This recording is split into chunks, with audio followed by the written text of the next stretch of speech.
നമസ്കാരം. വീണ്ടും ഒരു പിളർപ്പ് കാത്ത് കേരള കോൺഗ്രസുകൾ. രണ്ട് കേരള കോൺഗ്രസുകാർ പിളരാനുള്ള സാധ്യത.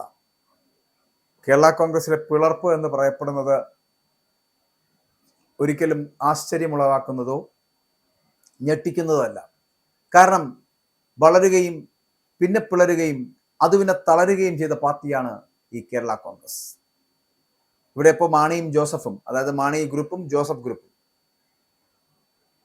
അവർ തമ്മിലുള്ള രാഷ്ട്രീയ പോര് തുടരുകയാണ്.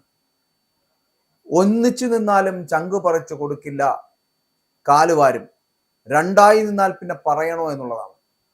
ഇന്ത്യയിലെ ആദ്യ പ്രാദേശിക കക്ഷിയായിട്ടും വളരും തോറും പിളർന്ന് 9 കഷ്ണങ്ങളായി ഇടത് വലത് മുന്നണികളിലുള്ള കേരള കോൺഗ്രസ് ഗ്രൂപ്പുകളിൽ അല്പമെങ്കിലും ഒരു ജനപിന്തുണയുള്ളത് എന്ന് പറയപ്പെടുന്നത് ഈ മാണി ഗ്രൂപ്പിനും ജോസഫ് ഗ്രൂപ്പുകൾക്കും മാത്രമാണ്. വേറെ ആരെയും കേട്ടുകേൾവി പോലും ഇല്ല കേട്ടോ. പാലായും തൊടുപുഴയും തൊട്ട് ചേർന്ന് കിടക്കുന്ന പ്രദേശമാണ് എങ്കിലും ഇരു ഗ്രൂപ്പുകൾ കണ്ടാൽ കടിപിടി കൂടുന്ന കീരിയും പാമ്പുമാകും. കയ്യാങ്കളിയില്ലെങ്കിലും വാക്കുപോലെ അതിനെ കടത്തിവെട്ടും. തദ്ദേശ സ്വയംഭരണ തെരഞ്ഞെടുപ്പ് ഫലം പുറത്തു വന്നതോടെ ഇത് അല്പം കൂടി മുറുകി എന്നുള്ളതാണ്. കൂടുതൽ സീറ്റിനെ ചൊല്ലിയാണ് തർക്കം. ആകെ മൊത്തം കണക്കെടുത്താൽ സീറ്റിന്റെ എണ്ണത്തിൽ തങ്ങളാണ് മുന്നിലെ എന്ന് മാണി ഗ്രൂപ്പ്, ചിഹ്നമായ 2 വാടി എന്ന ജോസഫ് ഗ്രൂപ്പ്. ഇങ്ങനെ അവരുടെ പരിഹാസ ശരങ്ങൾ നടക്കുമ്പോൾ, അല്ലെങ്കിൽ ഇങ്ങനെ പരിഹസിക്കുമ്പോൾ, ജോസഫ് ഗ്രൂപ്പ് ചിഹ്നം ഓട്ടോറിക്ഷ അത് മറിഞ്ഞു എന്നും അതിനകത്ത് ഇനി വലിയ പ്രതീക്ഷയൊന്നും വേണ്ട എന്നും ഒക്കെ കണക്കുകൾ നിരത്തിക്കൊണ്ട് മാണി ഗ്രൂപ്പ് തിരിച്ചടിക്കുമ്പോൾ ആര് പറയുന്നതാണ് യഥാർത്ഥ കണക്ക് എന്ന് അറിയാതെ വാവൊളിച്ചു നിൽക്കുവാനേ അതിന് ചുറ്റുവട്ടത്ത് ഉള്ളവർക്ക് കഴിയുന്നുള്ളൂ എന്നതാണ്. മാണി ഗ്രൂപ്പിന്റെ ശക്തി ചോർന്നുവെന്ന് ജോസഫ് തന്നെ പറയുമ്പോൾ മാണി ഗ്രൂപ്പിനെ എങ്ങനെ അല്ലെങ്കിൽ ഏത് വിധേനയും UDF എത്തിക്കുവാനുള്ള മുതിർന്ന കോൺഗ്രസ് നേതാക്കളുടെ ശ്രമം എന്ന് പറയപ്പെടുന്നത് പാഴ്വേലയാകുമോ എന്നുള്ളതാണ്. തങ്ങളുടെ ശക്തി കുറഞ്ഞെങ്കിൽ എന്തിന് കോൺഗ്രസ് നേതാക്കൾ പിറകെ നടക്കുന്നുവെന്ന മാണി ഗ്രൂപ്പ് നേതാക്കളുടെ ചോദ്യത്തിന് മറുപടിയില്ല എന്നുള്ളതാണ്. UDF വൻ വിജയം നേടിയെന്ന് അവകാശപ്പെടുന്ന കോട്ടയത്ത് ജോസഫ് ഗ്രൂപ്പിലും അല്ലെങ്കിൽ അവരുടെ ഗ്രൂപ്പിലുള്ളതിനേക്കാളേറെ സീറ്റ് മാണി ഗ്രൂപ്പിനാണ് എന്നുള്ള കണക്കുകളാണ് അവിടെ തെളിഞ്ഞു വരുന്നത്. മൊത്തത്തിൽ വിലയിരുത്തുമ്പോൾ ഇടതു മുന്നണിക്ക് പറയുന്ന ദോഷം സംഭവിച്ചിട്ടില്ല. കോട്ടയത്ത് നിയമസഭാ മണ്ഡലങ്ങൾ അടങ്ങുന്ന ജില്ലാ പഞ്ചായത്തുകൾ 7 വീതം ഇരുമുന്നണികൾക്കും പിടിച്ചത് ഇതിന് തെളിവാണ്.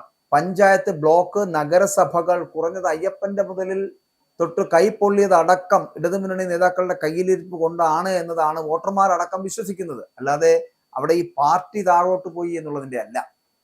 മാണി ഗ്രൂപ്പിനെ UDF എടുക്കേണ്ട എന്നും കോൺഗ്രസ് നേതാക്കൾ പിറകെ മണത്ത് നടക്കേണ്ട ആവശ്യമില്ല എന്നും ജോസഫ് ഗ്രൂപ്പ് നേതാക്കൾ പറയുമ്പോൾ ഈ കോൺഗ്രസ് എന്ന പരുന്തിന്റെ മുകളിൽ കയറിയിരിക്കുന്ന കുരുവിയുടെ ശക്തിയെ ജോസഫ് ഗ്രൂപ്പിനുള്ളൂവെന്നാണ് മാണി ഗ്രൂപ്പിന്റെ തിരിച്ചടി.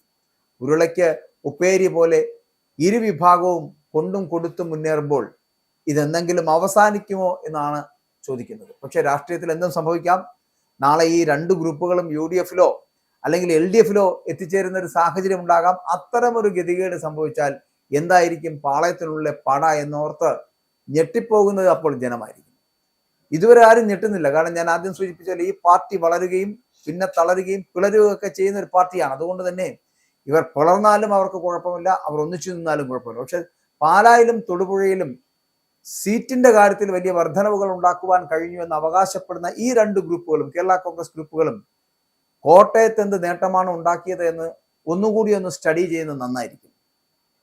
കാരണം നിങ്ങളുടെ വിഭാഗങ്ങളിൽ നിന്ന് തന്നെയുള്ള മന്ത്രിമാരും ചീഫ് വിപ്പും ഒക്കെ അവിടം വിടാനൊരുങ്ങുകയാണ് എന്നറിയാത്തത് ആ മാണി ഗ്രൂപ്പിലുള്ള നേതാവായിട്ടുള്ള ജോസ് കെ മാണി മാത്രം അറിഞ്ഞില്ല. ബാക്കി എല്ലാവരും അറിഞ്ഞു.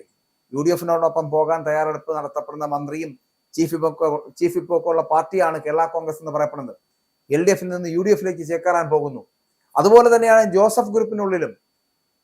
ജോസഫ് ഗ്രൂപ്പിനുള്ളിൽ ഇപ്പോൾ തന്നെ ചിലത് പുകയുന്നുണ്ട്. അത് അപ്പു ജോസഫുമായി ബന്ധപ്പെട്ട് വരുന്ന വിവാദങ്ങളാണ്.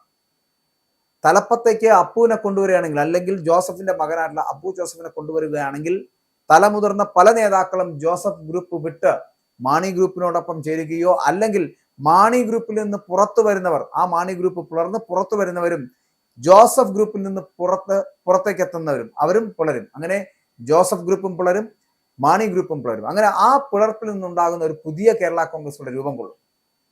ആ കേരള കോൺഗ്രസിന്റെ പിന്നിലേക്ക് പ്രവർത്തിക്കുവാൻ മോൻസ് ജോസഫ് അടക്കമുള്ളവർ, റോഷി അഗസ്റ്റിനോ അടക്കമുള്ള, ജയരാജ് അടക്കമുള്ള, ഫ്രാൻസിസ് ജോർജ് അടക്കമുള്ള കേരള കോൺഗ്രസ്സുകാരുടെ ഒരു വലിയ നിരയുണ്ടാകും.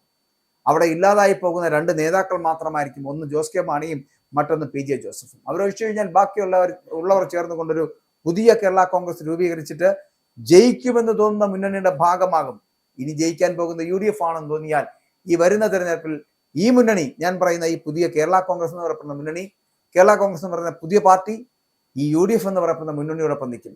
കാരണം വിജയിക്കുന്ന സ്ഥലത്ത് നിന്നിട്ടേ കാര്യമുള്ളൂ. അതുകൊണ്ട് തന്നെ പുതിയ ഒരു മാറ്റം ഉണ്ടാക്കുന്നുണ്ട് എങ്കിൽ, അല്ലെങ്കിൽ ജോസഫും മാണിയും പുലരുകയാണ് എന്നുണ്ടെങ്കിൽ, ഒരു പുതിയ കേരള കോൺഗ്രസ് പാർട്ടി രൂപീകരിക്കും. ആ പാർട്ടിയിൽ നിന്ന് അവരായിരിക്കും UDFിനോടൊപ്പം നിയമസഭാ തെരഞ്ഞെടുപ്പിൽ പങ്കെടുക്കാൻ പോകുന്നതും. അത് കോട്ടയത്ത് വലിയ അപ്രമാദിത്വം ഉണ്ടാക്കുന്ന തരത്തിലേക്ക് എത്തും എന്നുള്ള വിശ്വാസവും ആത്മവിശ്വാസവും അവർക്കുണ്ട്. അതുകൊണ്ട് തന്നെയാണ് പുതിയ ഗ്രൂപ്പുകൾ, പുതിയ പാർട്ടികൾ ഇവ ഉണ്ടാകുന്നു. ആ പാർട്ടികൾ എന്ന് പറയപ്പെടുന്നത് രണ്ടുപേർ പിരിഞ്ഞു വരുന്നതായിരിക്കും. അങ്ങനെയാണെങ്കിൽ UDFിനുള്ളിൽ ഒരു പുതിയ കേരള കോൺഗ്രസ് കൂടി പ്രവേശിക്കുമെന്നുള്ള കാര്യത്തിൽ തർക്കമില്ല.